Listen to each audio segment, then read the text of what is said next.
खालुंब्रे गावाच्या हद्दीत 3 वर्षाच्या बालकावर अत्याचार करून गळा कापून निर्घृण खून केल्याची धक्कादायक घटना समोर आलीय।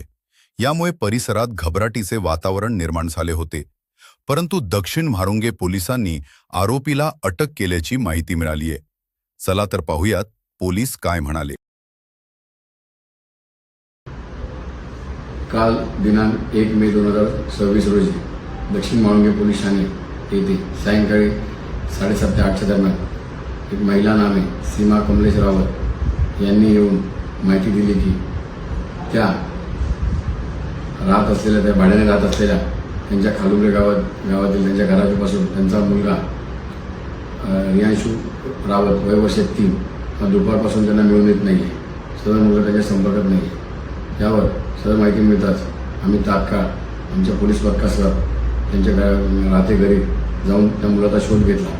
सदरचा मुलगा जर त्या परिसरात आम्हाला मिळून आला नाही, त्यावर आम्ही त्या ठिकाणच्या आजूबाजूच्या वस्तीमध्ये राहत असलेल्या रूमची तपासणी केली असता तिथे आम्हाला एक संशयास्पद एक रूम बंद स्थितीत आढळून आली। त्या रूमच्या बाबत माहिती घेतली असता तिथे राहणाऱ्या इसमाबाबत कोणाला माहीत नव्हती, परंतु सदर तिथे राहणारा इसम हा दुपारपासून दिसून येत असल्याची माहिती मिळाली।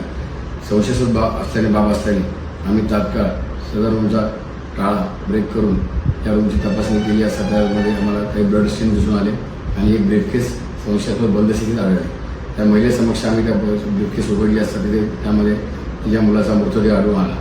त्याची तपासणी केली असता त्याच्या गळ्यावर वार असल्याचे व त्याच्यावर लैंगिक अत्याचार केले असल्याचे दिसून आले। यावर आम्ही तात्काळ ती महिला नामे सीमा रावत हिची फिर्याद दाखल करून गुन्हा रजिस्टर क्रमांक 351/26 BNS कलम 103 व पोस्को कलम 406 प्रमाणे आम्ही तात्काळ गुन्हा दाखल केला।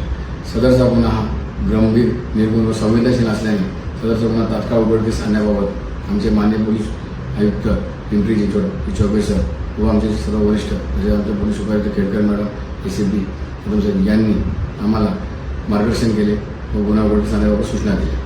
त्या अनुषंगाने आमच्या तपास पथकाचे पोलीस निरीक्षक देवडे, API कुल्ली व आमचे तपास पथक यांनी ज्या इसमाच्या रूममध्ये तो मुलगा आढळून आला होता त्या इसमाबाबत तिथे कोणतीही माहिती मिळून येत नव्हती।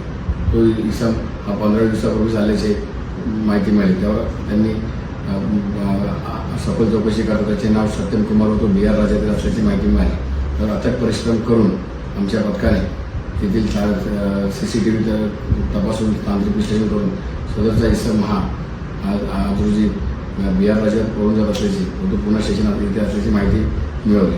तर तात्काळ आमच्या तपास पथकाने जाऊन त्या ठिकाणी त्याला शोध घेतला असा आज दुपारी तो इसम आम्हाला मिळून आलेला आहे। त्याच्याकडे आम्ही अधिक चौकशी करता त्याने गुन्ह्याची कबुली दिलेली आहे। त्यावर तसे तपासानंतर असे निष्पन्न झाले की सदर इसम हा अल्पवयीन असून त्याचे वर्ष 16 आहे। त्यावर आम्ही सदर गुन्ह्या तपासात पुढील योग्य ती कायदेशीर कारवाई करीत आहोत।